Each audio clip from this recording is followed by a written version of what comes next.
Hey everybody, this is Dr. Jason Hahn with HealthFit Physical Therapy and Chiropractic. Joining me is Dr. Garry Kim. A little bit about him. You got your bachelor's at UCL, but Berkeley. Yes. I'm a Berkeley guy. Yeah, I know. We share that in common. You went to medical school in New York. You did your residency at UCLA. You have a practice in Pasadena. I'll Yep. let you. So concierge medicine / weight management. I'll let you talk a little bit about those. Yeah, I've got a few different things kind of going on, but I'm an internist by training. I did my internal medicine residency at UCLA. They actually had a joint program with the VA, the Veterans Administration. So I was out there for a few years. I did an extra year there as chief resident and started practicing medicine in around 2000. And right off the bat, I noticed that, well, right off the bat, I wasn't happy with how medicine was practiced. It was very rushed. I ended up having to see like upwards of 30 patients a day. And when you're seeing that many patients, you can't really give good care. And I recognize that it's kind of the medical system that really has dictated how physicians practice. And so, with 5 minutes a patient, all you really have time for is writing a quick prescription, right? Whether it's high blood pressure, diabetes, high cholesterol, orthopedic problems. And I noticed that a lot of the issues that people were coming to me for was number one, weight related, right? And we know a significant tie between weight and high blood pressure, diabetes, high cholesterol, and of course, orthopedic problems. But it was also kind of lifestyle, right? It was how people took care of themselves, how they prioritized their health. And so when I really started to practice medicine and actually kind of evolved and developed my own practice, I really focused on kind of three things: wellness, and I can get into that a little bit later, but within wellness is also kind of nutrition, fitness, kind of taking care of our psychological and mental health as well. Right. So that's kind of how my practice has evolved, and that's primarily what I practice today, some almost 20 years later. So Right. yeah, that's my practice. And I call it Healthy for Life. I also have a weight management practice down in Orange County, which does a lot of very similar things, but it's called American Weight Loss Centers down there. Right. And I think that's why we aligned so well 4 or 5 years ago when we first met, and because we saw things the same way. And Right. with our practice, like, we are completely one-on-one. And then because I had come from the setting where you were seeing 4+ people an hour, and then Right.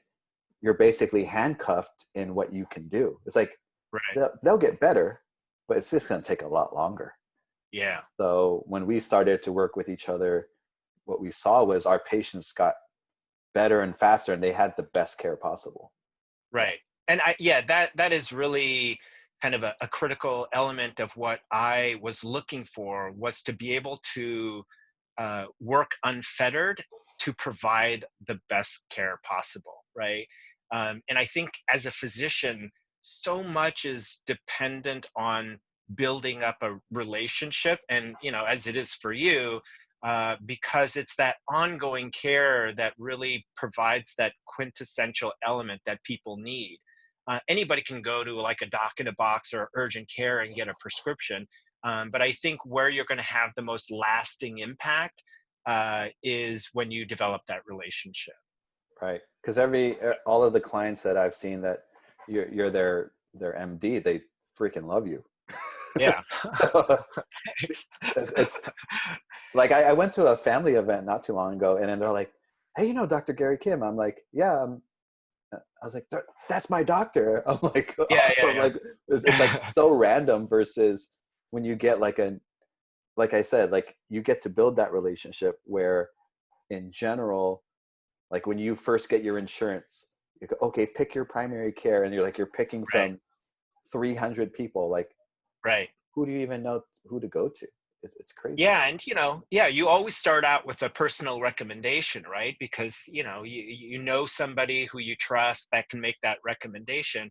And that's, what, and that's how my practice has grown. It's all been by kind of personal recommendation and recommendation from people that I work with, like yourself. And that's why, I think our relationship, yours and mine, kind of developed and evolved so strongly, is because I have no reservations about recommending people to you, because I know, the quality of your work. And as I mentioned before, you've helped me with various orthopedic problems. And so I have, the utmost confidence in your abilities. And, I express that to clients, and they go in, already trusting you because of that. Right. Right. And like always, Yeah. we appreciate it. So Yeah. can you, so you've been in Pasadena how long? Your So practice? since 2003, I finished medical school in 97, did residency, did an extra year as chief, and started practicing pretty much like 2000, 2001. And then came to Pasadena in 2003. So tell me some of the changes you've seen in the past, was it 17 years now? Crazy. It's, yeah, it's been, everything from, um, the technology that's available. There's a lot of imaging studies now, which is kind of where technology kind of tends to make its biggest inroads in medicine. So, all the imaging modalities, cardiac imaging has become really big. Um, Physician reimbursements have dropped a ton load, right? So I hear this commonly in the lunchroom when I was going to the hospital quite frequently. Physicians would gripe about how all the procedures that they were doing, the insurance companies were cutting into their reimbursements. So whereas, I think I'm just kind of throwing this out there, where a surgery to remove a gallbladder used to, be 2,000, 2,500. Now the surgeon gets $300 or $400, for it, etc. Right. So, unfortunately, it's all become about volume, and we know where that leads. It's reduced quality. And so that's why, I decided to kind of break off from insurance and do concierge medicine, because again, quality was always the most important thing for me, building relationships. And, these patients that I've had as patients for almost 20 years have, essentially become family, and I care for Mhm. them as much as I would my own family members, which can be sometimes a bit of a, can be overwhelming sometimes, because you're, you have 200 family members basically Right. uh, coming at you about questions about COVID. But, I wouldn't have it any other way, and I wouldn't be doing any other thing, because it gives me great satisfaction to be able to give that help to people that I love, basically. Right. It's interesting when we see less patients, better quality, but like I don't know what the word is, management, but the responsibility is higher Hmm. in a Yeah. way, because like we have to give the top level type of care. Right. Yeah. Right. And yeah, and you try to help out. I mean, I try to help out my patients in, any way possible. So I end up having to kind of pick up when other providers aren't as responsive to them. So they may be calling, a subspecialist who, calls them back a day or two later. And, they're having problems. They're having stomach ache, or they're having trouble breathing, or they're having, knee pain. And I don't want them to have to sit there to wait for other people to respond. So, I oftentimes intervene in those, cases. So, yeah, I mean, it becomes a challenge, but again, this is what I've, enjoy doing, and it's me basically. Right. Right. Because you were on the forefront of concierge medicine in a way. Yeah, it was. Yeah, kind of. I think it had been around in other places quite a bit, but I think within Pasadena, it had kind of been relatively kind of early on when I Mhm. decided to move into concierge medicine, and it's been 10 years now since I've done it. So So, what's the biggest difference, if you were going to outline like the difference between concierge medicine and the general one that just goes and finds a doctor at a Yeah, practice? I mean, it's time, attention, equals quality, right? Right. It's being able to be, give people the time. And another big thing is to be their advocates, right? Hmm. So I oftentimes push for them to be able to get a test, or, sometimes what I'll be able to do for patients who are newly diagnosed with some serious thing is to go with them to their appointments to see their subspecialists. Right. um, and sometimes it can be overwhelming for them. Sometimes there could be a lot of information. Oftentimes, very intricate things are discussed, and they don't know how to necessarily relay it to me. So being there at the same time helps them make a better decision about how to proceed, because I'm there to kind of help them along and understand. Right. So it really has made practicing medicine kind of how I envisioned it as I was kind of growing up. Hmm. And, it has made the experience of providing care much, much more satisfying as a physician. Right. So, yeah. So I'd say that those are the biggest differences. Yeah, I think that some of the docs that, or some of my other patients, if I'm trying to get a hold of them, I can't even get a hold of them. Yeah, It's a huge thing, and it's not that they're not good doctors. They're just seeing hundreds of patients. They don't have the time. exactly. Yeah, Yeah, exactly. so Right. it's pretty crazy. So how about your your healthy for life side, your weight management side? Talk a little bit about that side of stuff. Yeah, so, as I mentioned, it's kind of a wellness practice. I use weight management as an approach to get at,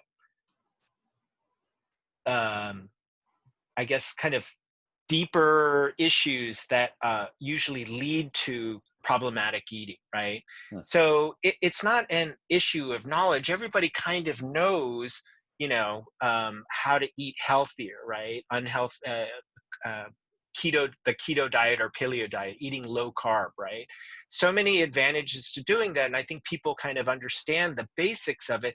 It's not so much what people eat; it's why people eat. And at Healthy for Life, we kind of take the approach of understanding people uh, in the most basic way to help them not only make changes to their diet, but to actually kind of adopt a different, more healthy lifestyle, right?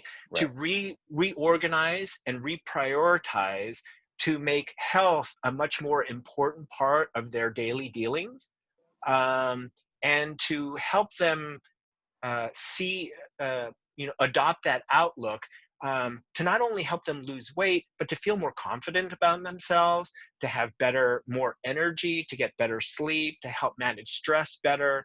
And then once you kind of take that approach, that tends to be kind of, affirming. It tends to help them feel better about, the decisions that they make about their diet, their exercise, their sleep, etc. And as a result, it helps kind of perpetuate healthier thinking. Right. And so that's kind of the approach that we've taken, and it's been much more successful than just giving them an outline of a diet and then giving them appetite suppressants, which is kind of the approach that when I initially started doing this was the easy way to help people manage their weight.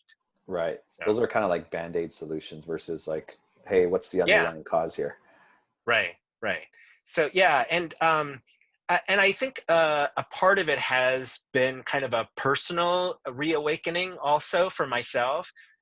Having talked to thousands of patients, I started to kind of put a patchwork together of a better understanding of kind of human nature and of motivation, and about uh, uh, what affects people in kind of negative ways, and why they're driven to eat certain types of foods. I use that understanding on myself to help me improve my own health. My weight has gone up and down I don't know, probably a couple of dozen times. I've gained and lost the same 20 or 30 pounds over and over again. And it was, I think, after having talked to so many people and started to really kind of understand, the way we think and the way we are tempted by certain foods, that I started to really construct a way to help deal with my own issues and my own weight. And so everything that I tell patients is, based on personal experience, basically. Right. Yeah. So we're like 3 months into the COVID pandemic thing, and what kinds I don't of know. I don't even know I, anymore. I don't know what the answer is. Yeah. Like Go ahead. what kind of what kinds of things are you seeing, like from a pattern perspective, with people and eating during Yeah. this stressful time? Right. So I am seeing a lot of what I had kind of experienced myself during this time. Um, you know, it was, and this is coming from a person who coaches and teaches people how to manage stress, how to stay away from certain foods, how to stay motivated and focused.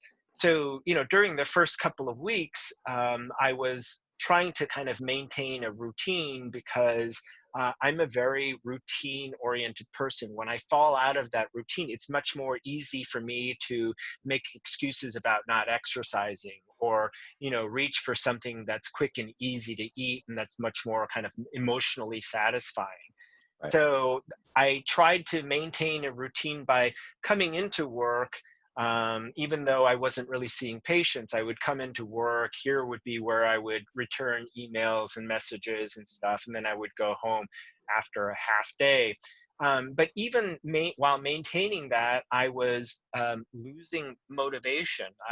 Once I got home, I wouldn't exercise. I would still eat crappy. And I would feel completely unmotivated, even though I had a whole stack of things that I said that I would eventually get to if I ever had time. All right. Did that happen to you? Yeah, definitely. Yeah. Whether it was, projects at home or projects at work, personal fitness things, all of that just went completely out the window. And I watched like all of Netflix during those first couple of weeks. Um, but then, for me, there's a certain sequence of events that has to happen for me to kind of bring myself out of feeling lousy for myself. And it's never diet, right? For me, I use diet to get me to certain places that help me start feeling fulfilled. If I remove diet, what gives me pleasure right from the get-go, that just brings me down even further. I feel, Hmm. worse because now I'm not even able to reward myself with food. So what I typically do is, one of the things that tends to be a good distractor for me, something that kind of takes my mind away from things, is playing guitar. Okay. So yeah, so I've played guitar since I was in junior high, and I'm a total metalhead. So How I go funny. I go back to playing things like, Black Sabbath and Van Halen and Iron Maiden and stuff. And it had been a while since I picked up the guitar, but I really got back into it, and I was practicing an hour and a half, 2 hours a day. And that was really kind of helping me feel more even. And I would still eat my, donut, my bread, and, 6 bowls of cereal every morning, that type of thing. And it was packing on the pounds, but I wasn't going to worry about that because I knew eventually I would be able to kind of crawl myself out, right? And so once I got the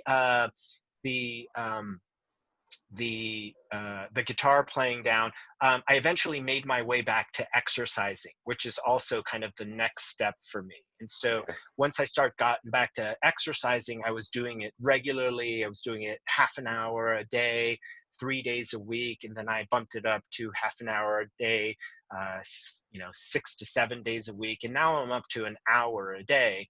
Okay. And because I've been able to kind of regain that confidence, I've now been able to make that next and final move, which is to make changes to my diet.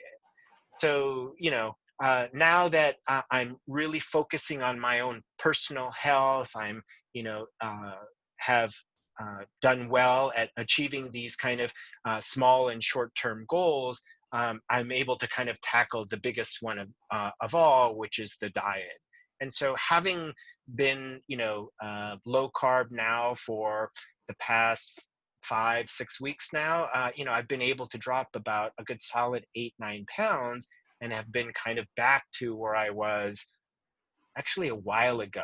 I was struggling with my weight now, getting back to a good weight for, I don't know, probably like almost a year. Okay. So I'm now back to where I was back then. And like everything else, when you've conquered these things, you now have more motivation to conquer other things. So now I'm more productive at work, Right. right? Now I'm getting all those little things where, we're actually doing a remodeling project in our office now. Okay. So I've got the, crew back, my employees back, and we're all working on that. And so, yeah, that's kind of what my personal journey has been. But also, again, and I'm sorry to have kind of gone on for such a long time, but that's kind of what we're seeing also amongst the patients that we're helping manage through this time through Healthy for Life, is that a lot of them feel very lost. And they feel unmotivated. They're not sure where to kind of get that spark, or that to ignite that flame to kind of get things going. And it's hard because there's a lot of uncertainty. Right. Certainly a lot of them have have lost their jobs or been furloughed, or working part-time. They're not sure what's going to happen in the next 2, 3, 6 months. There's civil unrest going on, and Right. if you're watching any of the news or on any social media, the everything that's going on politically as well. And Mhm. so all of these things weigh very heavily on people, and make feeling motivated very difficult. Right. And so it's, over the past couple of weeks, as we've opened up our office for Healthy for Life, we've been coaching people through that, counseling them to let them know that, this is why they don't have the motivation to stay on their diet. This is why they're relying on carbs to feel better. Because carbs do make you feel better when you're either stressed, depressed, or underslept. And so that's why they're reaching for those foods. And the important thing to do is not to blame yourself about Hmm. that, right? Oftentimes people think about it or regard it as a weakness, that, why can't I avoid these, unhealthy foods? Because there's another driving factor. There's other things that are pushing them towards that they have to understand and address first in order to be successful against the temptations of food and other bad habits.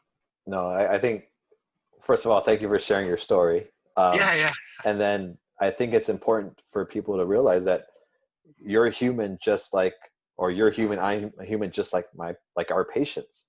right, And to know that we're trying to help people, not just from what we learned from a book. Like, we're not going to follow XYZ, but right, we learn these things, but we've actually practiced them ourselves, and this is how yeah, we help people. And I think that's right, very important for people to see. yeah, yeah. And I think the most effective practitioners, whether it's, what you do, what I do, what a dentist does, is somebody who really understands people and Mhm. kind of can connect with them. And that's what I appreciate about you. I mean, I think you really kind of understand people, what motivates them, and really understand how to um, reach into kind of what their beliefs are to help them figure out how to mend themselves. Right. Yeah. So, So one of the biggest things with my team, like I have physical therapists, I have chiropractors, and whenever they come to me with like, hey, we're having trouble with a certain client, like I can't get them to do this, or they're dealing with XYZ, I always ask about the subjective background stuff first. Like, I Right. don't even get the objective. I'm Right. like, Right. okay, Right. what are they dealing with? Why did they come in? This and that. Perfect. Then we Yeah. try to, like, let's say someone's dealing with COVID, this stressful situation, and yeah, their neck's always tight, their upper trap. I'm like, well, you can do XYZ with your hands, but you have to get them to get out of that sympathetic state Right. first. Right. So what strategies can we do? Um, whether it's a breathing thing or meditation, like let's set your body up for success first. Right. And then whatever we do with our hands and exercise can be like the icing on top. But we have to look at the person as a holistic being. And that's one of the things that I think I've actually learned from doing what I do is that there is this really intimate tie between mind and body, right? That I think a lot of what you experience in the body can be controlled by the mind. And, um, I actually have done a lot of reading about meditation and have really kind of adopted it for myself. And, is one of the things that I, um, encourage for the people that we see here is that there's a lot that you can control um, physically, whether it's pain, whether it's hunger, whether it's fatigue, through the process of meditation and relaxation. Absolutely. Because Yeah, you I always tell people that in order to help other people, you have to be in a good place first. yeah, So yeah, it's super important for not only our clients to get better, but they have to be like that successful person for their families as well, right, right? It's really a team effort, whether it's here or when they're at home. So yeah, um, so let's get a little personal. yeah, and so people can learn a little bit more about you. A lot yeah. of people want to be medical doctors one day. They want to be successful entrepreneurs. um, if you could turn back time and talk to your 18-year-old self, what would you say to him? So, I don't have a lot of regrets, and I think that's kind of a good thing and a bad thing, right? All right. One is that I don't let it weigh me down, but at the same time, I also think that maybe I might be making some better decisions if I Right. did kind of regret. But and I've made some bad financial decisions in my life, and I would probably warn myself against that.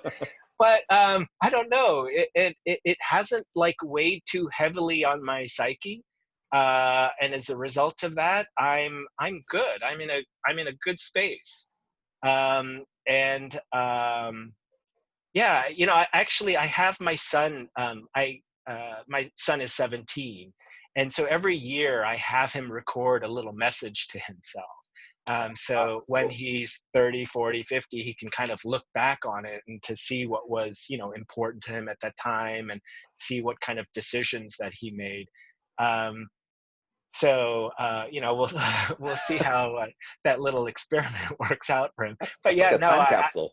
yeah, no, Yeah, that's exactly. cool. That's really cool. Yeah. We don't have to bury things in a yard anymore. Right. It's all on your phone. You get enough capacity, you can store a lifetime's worth of stuff on it, right? Exactly. Yeah. um, if you could have dinner with any three people, dead or alive, who would Yeah. they be? All right. So this is one that I thought of, right? So, I'm sure a lot of people would throw out like great figures in history, whether it's like Gandhi or Martin Luther King, etc. And I couldn't really come up with anybody that, number one, that I could have like a meaningful conversation with. I mean, like, yeah, it would be great to talk to Einstein, but you know, uh, his thoughts and academics are way beyond me. So I don't know if I could have a really interesting conversation with him. So I was able to come up with two people, Okay. and then I have another separate thought. But one was Barack Obama, right? Okay. I think in light of with everything that's kind of going on, he's just become kind of a prominent figure. And I've always, regardless of what your politics are, I've always found him kind of an interesting guy. And one of the things that he did that I think really that I admire is he kind of made being a little nerdy okay, right? Right. Uh-huh. And one of the coolest things that I saw him or any president do was hold a science fair at the White House. Oh, Um, okay. I don't know if you saw that, but he had kids set up their tables with their science experiments within the White House. And as a kid, that must have been the most thrilling thing to do, is to show off your little academic achievement at the White House. And he made that like a cool thing. So that's something that I really admired him for. And I think that that's great that he did that. And I guess if I were to ever meet him, I'd tell him I really found that kind of touching and heartwarming, and thank you for promoting science. Right. Absolutely. uh, and then the other person that I had talked to is my dad, right? So Okay. so my dad passed away in 2001 when I was in my early 30s. And uh, I think I've gained a lot of knowledge since then, but I have no way of organizing it. And I think that having, my dad kind of walk me through that process would really help me understand myself better. Hmm. In many ways, I'm a lot like him, kind of in reflection, but I didn't know it at that time. Right. And I think having somebody to kind of bounce things off of as I age from 30 to 50 would have been of great help. Right. And so, like, that's kind of one of that's who one of the people that I would love to be able to talk to. Yeah. Yeah. Like my dad turned about 2 years ago. My dad turned 80. Oh, wow. So we kind of like that time capsule idea. We did a Yeah. basically the whole family was in town for um, his 80th birthday. So Yeah. everyone's at the house, and we basically videoed uh, the Han history. Yeah. And Oh, then, awesome. yeah, so we That's have it cool. all on video, at least them talking Yeah. about Yeah. their childhood. And because Yeah.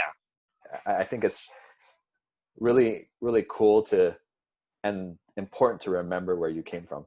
So, Yeah, I think that that's really an important thing that gets lost. Is that you are where you came from, and all the people that raised you, that were involved in your life, had an impact on what you became, basically. And right, and I think that that always needs to be acknowledged and cherished, I think. absolutely. Well, But okay, go ahead. well, before you move Oh, on, that last one, I messed. I'm missing the last one. oh, the third person. Yes. Oh, okay. So yeah, I couldn't think of a third person, but I was thinking an interesting kind of offshoot to that would be, if you could be if you could be a fly on the wall of any like living person, right? To observe what they're like, who would it be, right? So if I could be the fly on a wall in the house of somebody, who would it be? And it would be Kim Jong Un, right? Who's the strongman dictator of North Korea.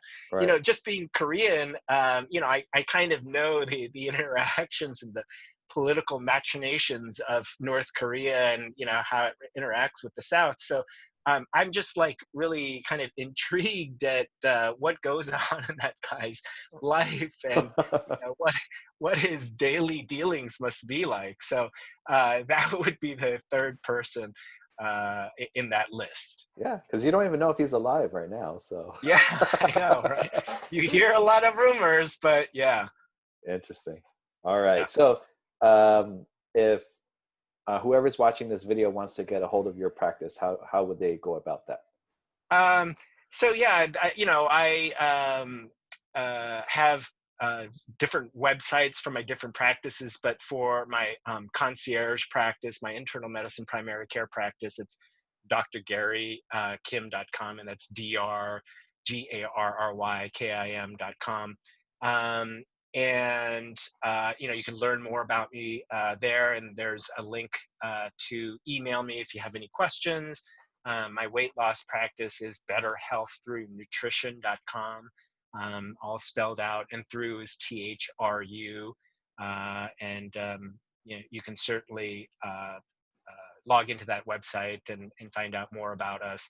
And if anybody who wants to come in and just talk to me also, there's no consultation fee. I'm happy to help people learn more about our practice. I'm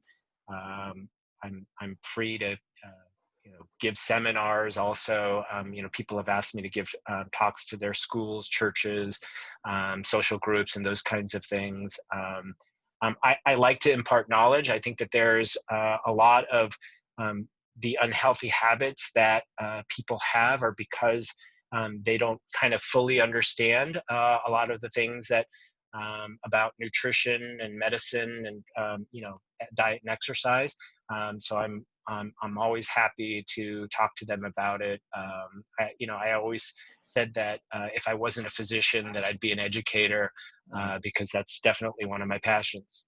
Absolutely. Yeah, Dr. Kim's always been super accessible for us here, and we know all of our patients that have gone to you just absolutely love you. Oh, So great. Thank you. again, we appreciate your time, and All right. everyone out there, check out Dr. Garry Kim. All Thanks. right. Thanks, Jason. Talk to you soon. All right.